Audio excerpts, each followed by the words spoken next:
Ya, ok. A los viejos hay que hacerles muchos arreglos. Lo vamos descubriendo. Pues antes de subirme ahí a la cátedra no de Moisés, del Espíritu Santo, espero, solo quiero compartir una bendición con vosotros. Bendice, alma mía, a Yahvé, y bendiga todo mi ser su santo nombre. Bendice, alma mía, a Yahvé, y no olvides ninguno de sus beneficios. Él es quien perdona todas tus iniquidades, el que sana todas tus dolencias, el que rescata del hoyo tu vida. Gracias, Señor. El que te corona de favores y misericordias, el que sacia de bien tu boca, de modo que te rejuvenezcas como el águila. Ya ves, el que hace justicia a todos los que padecen violencia. Sus caminos notificó a Moisés y a los hijos de Israel sus obras. Compasivo y clemente es Yahvé, lento para la ira y grande en misericordia y verdad. No contenderá para siempre, ni para siempre guardará el enojo. No ha hecho con nosotros conforme a nuestras iniquidades, ni nos ha pagado conforme a nuestros pecados.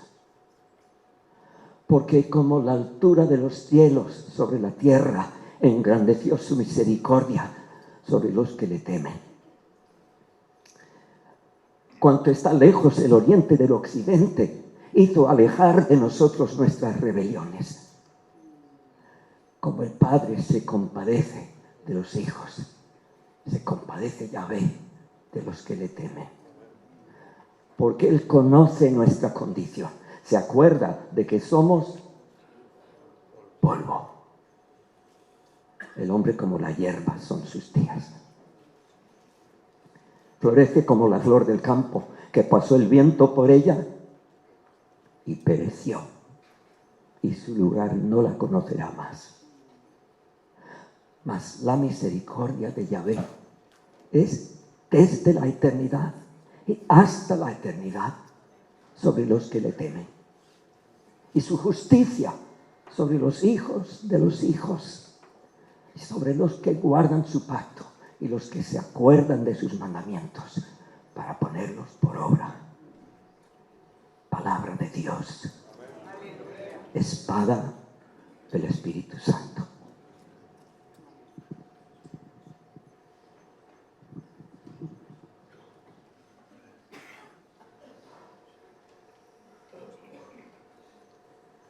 Lo que estamos enfocando en esta convención es de un valor eterno para nuestras vidas y para esta sociedad. Confío en que vosotros ya lo sabéis.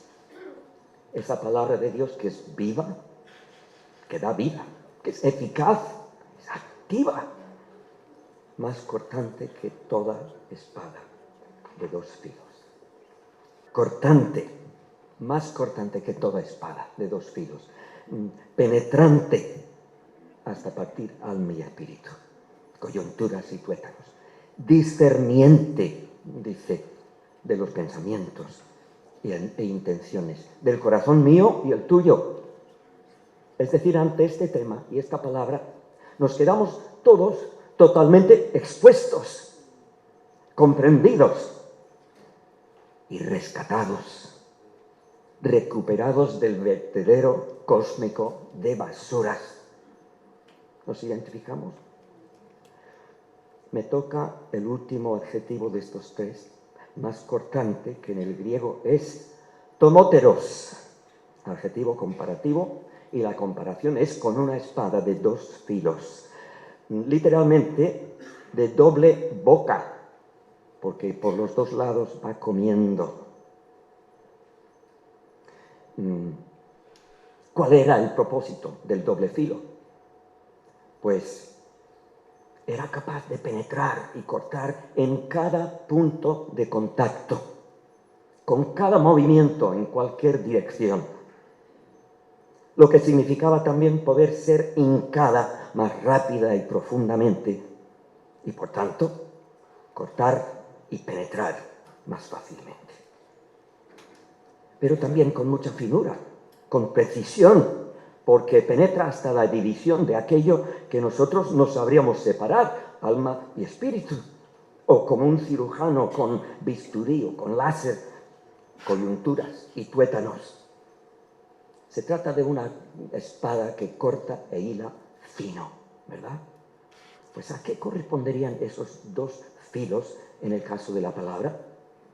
Esa palabra en griego, kritikos, quiere decir discerniente, que juzga, que reconoce el valor, la virtud, la rectitud o no de todos nuestros pensamientos e intenciones. Esta palabra penetra así, porque es en sí un estándar de verdad que todo lo percibe como una resonancia magnética. Nadie se escapa, ninguno se queda exento. Todos nos quedamos expuestos y nuestras vidas puestas en evidencia ante esta palabra. Porque nos corta los prejuicios los unos contra otros. Todos nos quedamos expuestos, porque todos por dentro somos hechos de lo mismo, ¿verdad? Estamos todos necesitados de la misma misericordia y corrección. Nos corta también las excusas para no hacer lo que Cristo nos mandó, para no amar, para no predicar, para no salir de nuestra zona de confort. Nos corta también el rollo, las justificaciones con las que intentamos cubrir nuestras espaldas. Nos revela hasta la médula, hasta que ya no hay dónde esconderse que no sea en Él mismo. Con este tema estamos tocando, hermanos, el nervio de nuestra fe, la fibra sensible de nuestra unión, metiendo el dedo en la llaga de nuestra sociedad también, que ya vive en la nube y en las nubes de la posverdad. Nuestra postura sobre este tema decidirá el futuro de nuestras iglesias y nuestra unión. No creo exagerar. Hoy más que nunca, hermanos, la diversidad hermenéutica pone presión sobre las iglesias para que aflojen su compromiso con las Escrituras como fiable revelación de la persona y voluntad de Dios. Los libros que salen a la venta hoy nos lo dicen todo.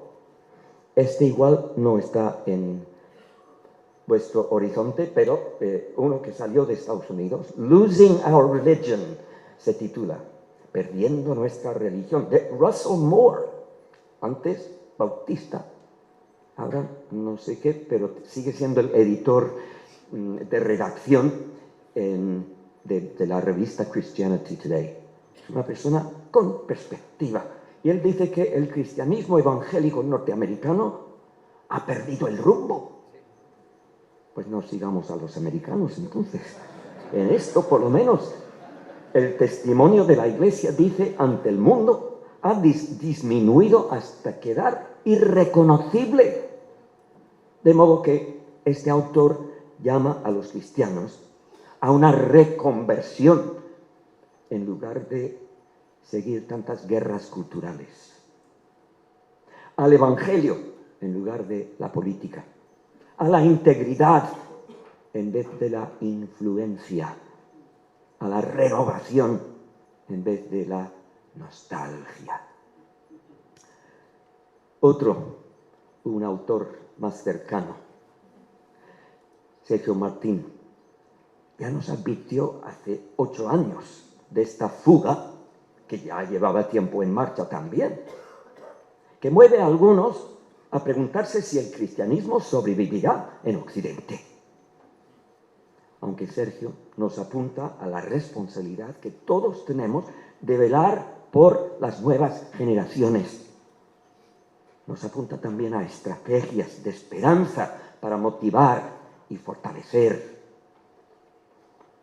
Uno más, Ricardo Moreno Castillo, en su La conjura de los ignorantes. Dice que desde la reforma educativa de 90, los niveles de conocimiento de los alumnos caen en picado y el mal comportamiento en las aulas sube como la espuma. Pues estamos siendo testigos, hermanos, de una crisis de conocimiento que nos sobreviene en todos los ámbitos. Y digo yo que eso incluye la Iglesia. Si los que no saben asumen las riendas, el carro se va a salir del camino. No es lógico. De modo que se trata de un movimiento degenerativo social que promueve también esta tendencia de aflojar el compromiso con la espada de la palabra y su autoridad entre iglesias cristianas. Y desde luego esto no favorece la causa del reino en nuestras vidas, ni tampoco nos librará de los filos tan cortantes de la palabra. Alejarnos del estándar de la verdad no puede traer más que dolores de cabeza y pérdidas. Así que la pregunta surge, ¿seremos más flexibles o más rígidos? ¿Acaso seremos como policías poniendo multas a quienes no se adhieran al pie de la letra de una interpretación oficial web?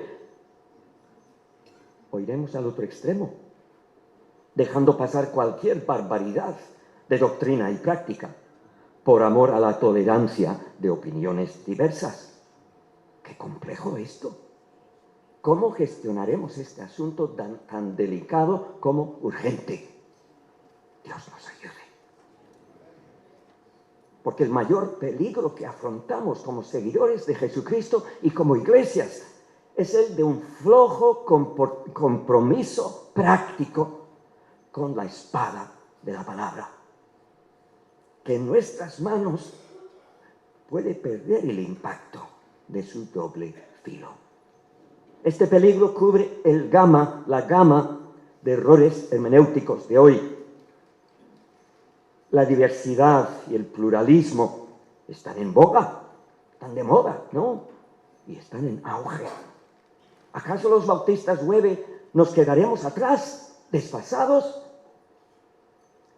¿O permaneceremos fieles al Señor que dio su vida por amor a nosotros? Pues estamos en un momento terriblemente crítico de nuestra historia. Y creo que los protagonistas y antagonistas del Nuevo Testamento ya nos podrían haber informado si teníamos ojos para verlo. Los fariseos, por un lado, con su legalismo, su moralismo, rizando el rizo, intentando usar la ley en contra del mismo autor y juez. Y por otro lado, los saduceos, los pensadores libres de su día, los religiosos incrédulos, intentando usar la religión para su propia conveniencia, incluso para atrapar a aquel que les amenazaba su poder y autoridad. Como les decía Jesús mismo, ¿acaso no habéis leído las Escrituras? Pues ¿cómo no vamos nosotros a experimentar esas mismas tensiones que ellos? Porque el equilibrio nunca ha sido el fuerte de los pecadores. Ahí estamos todos, ¿verdad? Intentando ser santos, terminamos como fariseos, hermanos. Intentando ser generosos, de pensamiento más abierto, terminamos en el campo de los saduceos. Es decir, vamos oscilando entre el legalismo y la permisividad, entre puntillosos y laxos. Solo Jesucristo permanece equilibrado a la perfección. Lo que en su día resultó tan insoportable para unos como para otros, que terminaron poniéndose de acuerdo entre sí con el fin de matarlo juntos. Ya conocéis la historia. Pues si puedo compartir un pequeño testimonio personal con respecto a estas tensiones, porque mi esposa y yo ya fuimos expulsados de una convención por no adherirnos al pie de la letra de una confesión. El 99% de la confesión la teníamos en común, pero ese 1%, nuestro asesor jurídico ya el viernes nos advirtió, pues un punto no se puede sacar, es el conjunto. Y entendíamos que nos tenían que expulsar y teníamos que cantar aleluya y seguir adelante. Pero ¿sabéis qué?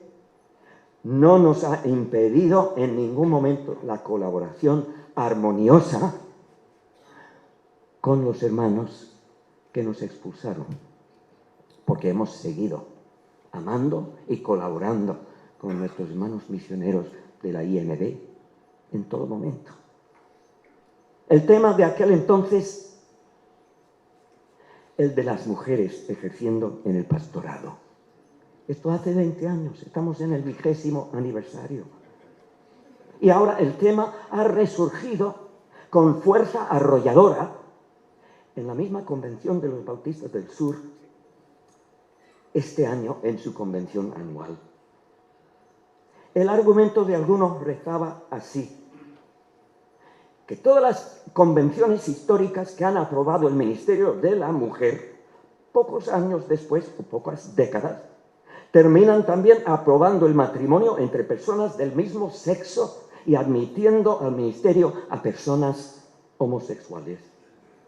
Es decir, se trataba supuestamente de un pendiente deslizante inevitable.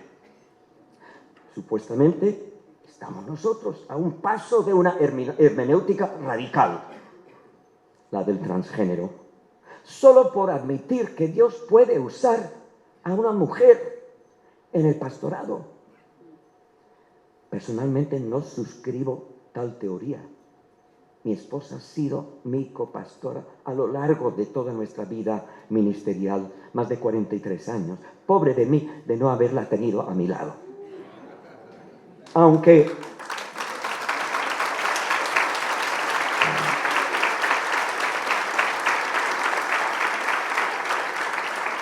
nunca se le ha reconocido oficialmente como tal, ni ella lo ha necesitado para asumir todas las implicaciones de su llamado pastoral. Pero nunca se nos ha ocurrido caer en el abismo de otra teología. Nunca. Y siempre hemos podido trabajar mano a mano, hombro a hombro, con nuestros hermanos de otras convicciones, respetándonos mutuamente, porque ahí está ese 98% o 99% de lo que nos une. ¿Por qué vamos a permitir que un elemento, una sola cosa, nos haga evitarnos en absoluto? Porque la hermenéutica adecuada de la palabra de Dios siempre nos exige una sensibilidad de corazón, mente y espíritu que no podemos ni por un momento relajar. Ahora bien, el doble filo de la palabra provee en sí mismo nuestro equilibrio. Por si alguno ya interpretase mis palabras como discurso de odio contra algún sector en particular. Recordemos Juan 8, cuando Jesús fue confrontado por los líderes religiosos con una mujer sorprendida en el adulterio. Al decir Jesús que quien no tuviese pecado lanzase la primera piedra, y al ver que todos terminaban alejándose, Jesús pronunció su veredicto: ni yo tampoco te condeno. Oh, el único que podría haberle tirado esa primera piedra fue el único también en la tierra que tenía potestad para perdonar pecados, la cual ejerció con ella. ¡Oh, qué gracia! Gracias, Señor, qué alivio, qué bendición de perdón que Él mantendría con manos firmes, aunque clavadas a una cruz. Pero no olvidemos que ese veredicto fue completado con ahora vete y de aquí en adelante no peques más. Ahí está el equilibrio, hermanos. El perdón no tiene el propósito de crear una cultura de permisividad, sino una cultura de genuina santidad, librándonos de las cadenas de nuestra carnalidad desenfrenada y destructora. Es decir, no podemos cambiar el sentido de la palabra de Dios a nuestro antojo, ni según los vientos de ideología que corran en nuestra sociedad. Así solo logramos embotar la espada. Si tratamos de manejarla según criterios de esta sociedad, pronto descubriremos que esa espada deja de ser cortante, deja de afectar la conciencia, deja de producir efecto santificador en las personas y no ayuda a nadie a conocer al Salvador de verdad. El beneficio que nos aporta la relectura de la palabra, que las nuevas corrientes nos obligan a hacer, es recordar las razones por las que hemos de escoger la fidelidad al Señor Jesús y su reinterpretación de la palabra, que es la única que vale. Jesús más que nadie entendía que nuestro problema principal no era cuestión legal, sino relacional. Y si lo entendemos así, pues el remedio tendría que ser también relacional. Amaría a su Padre con todo su ser y amaría a su prójimo como a sí mismo, a todos ellos, a víctimas y victimarios, a opresores como a oprimidos. Y esto también lo llevó a cabo a su máxima expresión ahí en la cruz, el único en amar así en toda la historia. Por eso, Él mismo es nuestra salvación, el único remedio a nuestras múltiples tensiones, esa espada encarnada.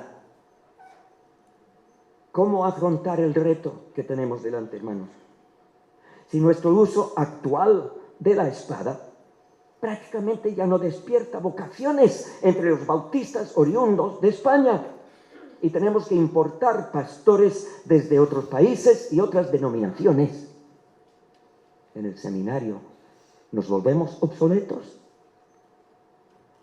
¿Cómo afrontar el reto si nuestro manejo de la espada no convierte las almas, si no transforma las vidas, si no restaura matrimonios y familias y no impacta la sociedad, si no orienta a nuestros jóvenes ni les mueve la tripa? Son retos inquietantes que deberían impulsarnos a nuestras rodillas. Yo no quería ser pájaro de mal agüero, hermanos. Pero los tiempos que vivimos son difíciles. Y no me contradigáis porque la Biblia lo dice, ¿eh? Pablo, el apóstol Pablo. Pero el hecho de que sean difíciles no anula el doble filo de la espada de Dios, en quien confiamos plenamente. Yo digo que quizás sea por mi edad, por los años que han corrido tanto, que me va pareciendo el camino cada día más cuesta arriba. Pero no por ello mi fe en esta espada cortante está menguando en absoluto. Todo lo contrario, se me va confirmando cada vez más, porque no olvidemos que es esta misma palabra la que nos advierte que en los postreros días vendrán tiempos difíciles, dice el griego, de un desmadre en valores humanos,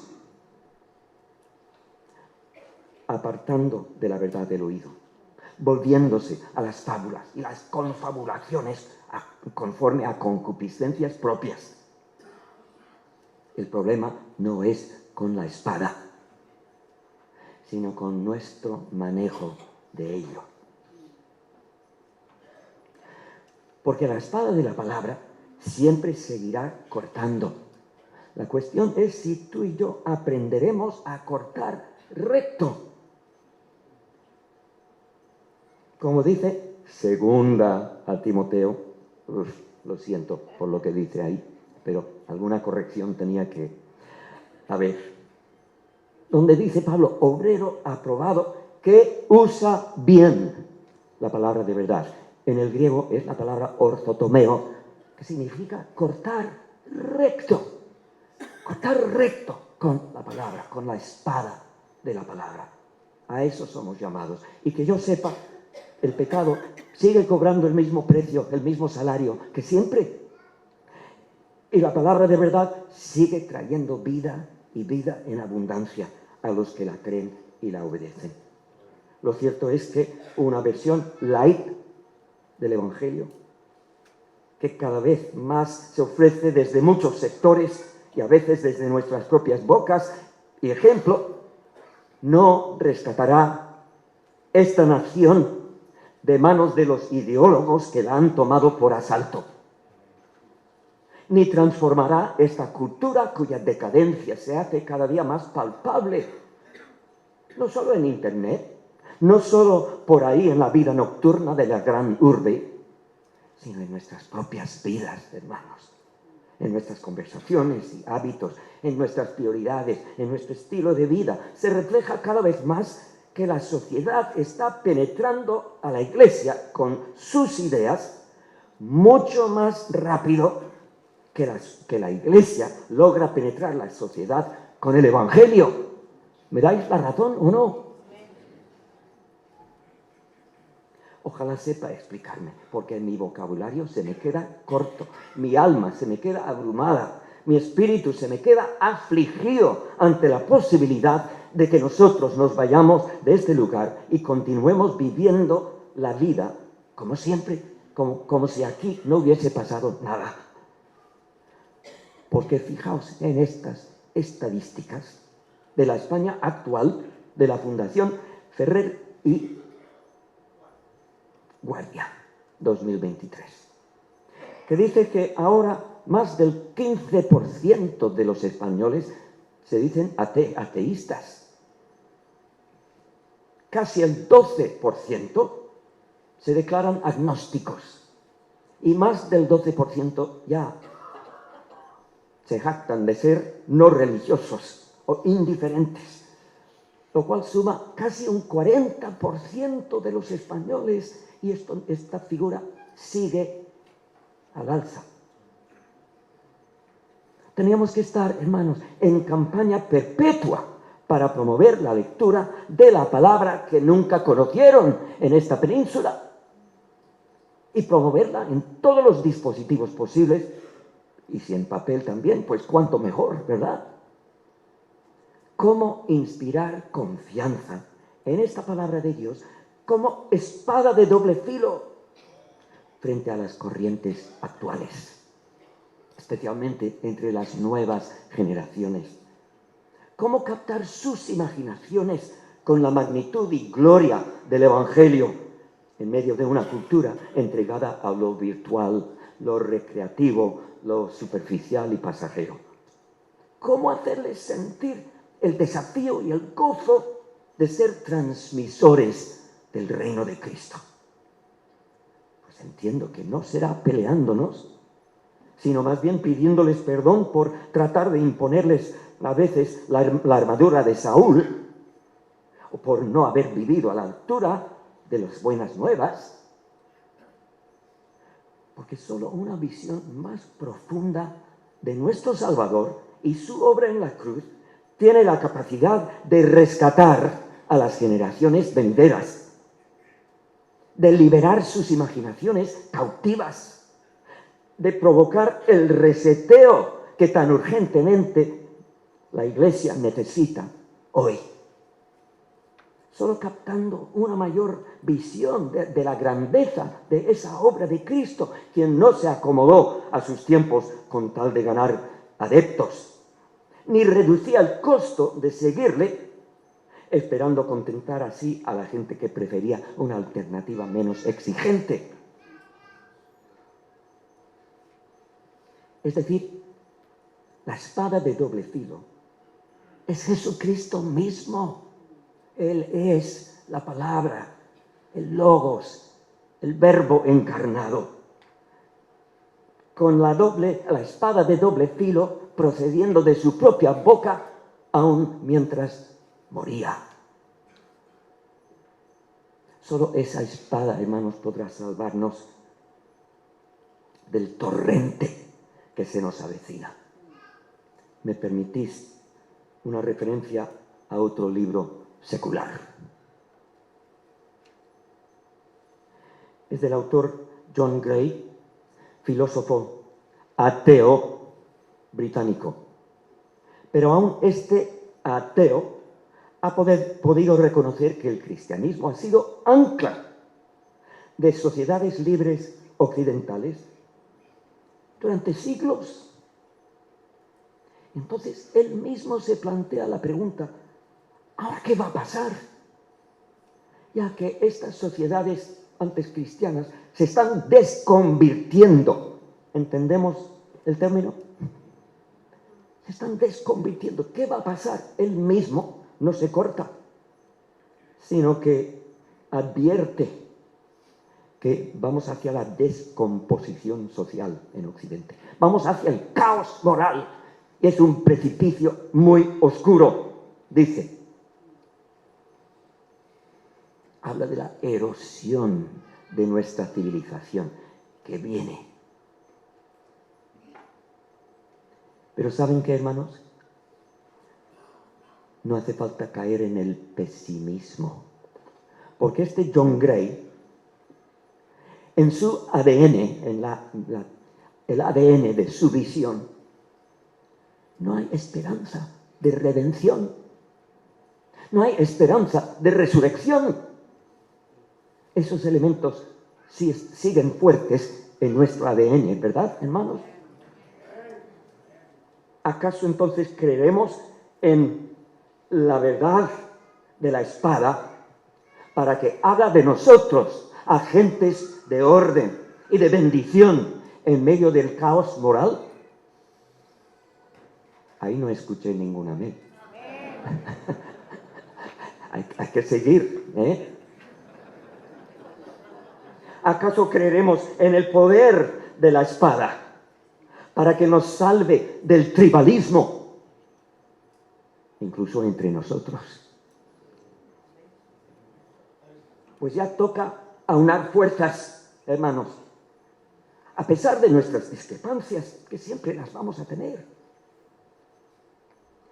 Ya toca doblar rodillas juntos, sin prestar mayor atención a nuestras discrepancias en asuntos secundarios, y buscar con ahínco el rostro del Señor del universo, por si decide una vez más mostrar misericordia sobre nuestras iglesias, sobre esta nación.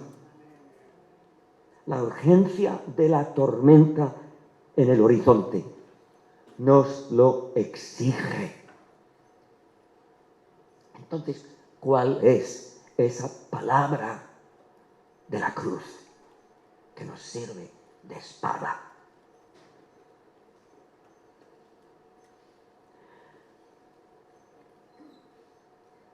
Cuando Dios descendió a nuestro nivel para enseñarnos su amor en primera persona,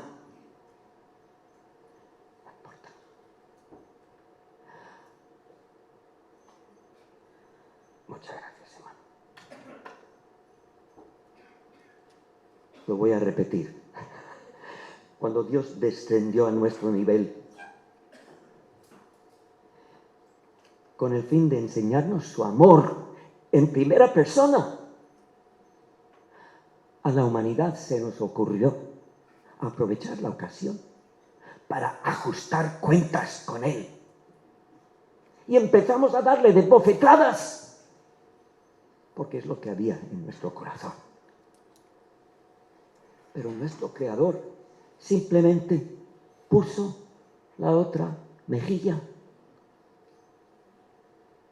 Y luego en la cruz, cuando las cosas se pusieron bastante más crudas, Jesucristo siguió poniendo la otra mejilla ante el peor crimen, ante el peor enemigo,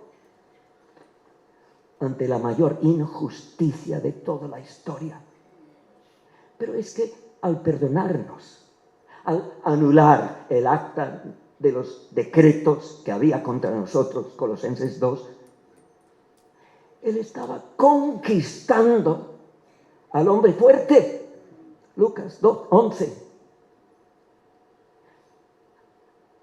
Al borrar nuestros pecados con su perdón, Él estaba despojando a nuestro adversario de todas las municiones con las que acusarnos. Ahora los espectadores de la crucifixión, ellos no lo veían así, sino que consideraban a Jesucristo un desgraciado, azotado y herido por Dios, cuando en realidad Él estaba rebosando de gracia, procurando con todo su ser representar plena y fielmente esa gracia y verdad de su Padre en las circunstancias más difíciles. Y como resultado, en su debilidad se estaba perfeccionando su poder para cumplir esa magna tarea que tenía entre manos de salvar el mundo. Y ahí, hermanos, sobre la cruz, Él estaba desencajonando el universo al rehusar someterse al príncipe de este mundo, al rehusar complacer su propia carne, por amor a un bien superior que era el rescate de los rehenes. Porque mientras Él colgaba ahí entre cielo y tierra, el Dios desnudo, expuesto así ante nosotros en toda su gloria, nosotros también nos quedamos expuestos ante Él en toda nuestra miseria. Pero Él estaba gobernando desde ese terrible trono terrenal que le habíamos otorgado. Porque estaba escribiendo el nuevo pacto con la humanidad con la tinta de su propia sangre, inaugurando una nueva forma, una forma de vida completamente nueva en carne humana, a saber, la plenitud del Espíritu Santo, reinando en medio del bombardeo más feroz del enemigo. Así que Jesús estaba encarnando el reino ahí sobre esa cruz, terminando de establecerlo, el verdadero gobierno, injertándolo en el tejido de la historia humana, viviéndolo en todas sus poderosas consecuencias, bajo la peor prueba posible, con un amor perfecto e inquebrantable por su Padre, un amor perfecto e inalterable por sus semejantes, incluso mientras ellos se esforzaban al máximo por hacerle lo peor que podían. Considerad a aquel que sufrió tal hostilidad de pecadores contra sí mismo en toda la cara, y aún nos amó y perdonó en toda nuestra cara. Para que no os canséis ni os desmayéis en medio de vuestra lucha. Mira fijamente esta oscuridad hasta que veas su luz. Mira fijamente esta miseria hasta que veas su gloria. Mira fijamente esta tragedia hasta que veas su victoria, su belleza, su poder redentor, porque esta es la palabra de la cruz, que en verdad es más cortante que cualquier espada de dos filos. Oremos. Señor Jesús, acoge de nuevo a este pueblo tuyo, la familia bautista. Refuerza los lazos entre nosotros y únenos en pos del Maestro, con los ojos puestos en Jesús, autor y consumador de nuestra fe. Enséñanos a valorar mejor tu cruz y a usar bien la palabra de verdad. Repara nuestras redes, que son tus santos y son tus congregaciones regadas a lo largo y ancho de este país tan fracturado. Corrige nuestros errores, anima a los de poco ánimo. Ponnos a manifestar más de tu presencia, más de tu gracia y verdad, más de tu amor por esta sociedad, Señor, por amor a tu nombre y en el poder de tu Espíritu. Te lo rogamos en Cristo Jesús.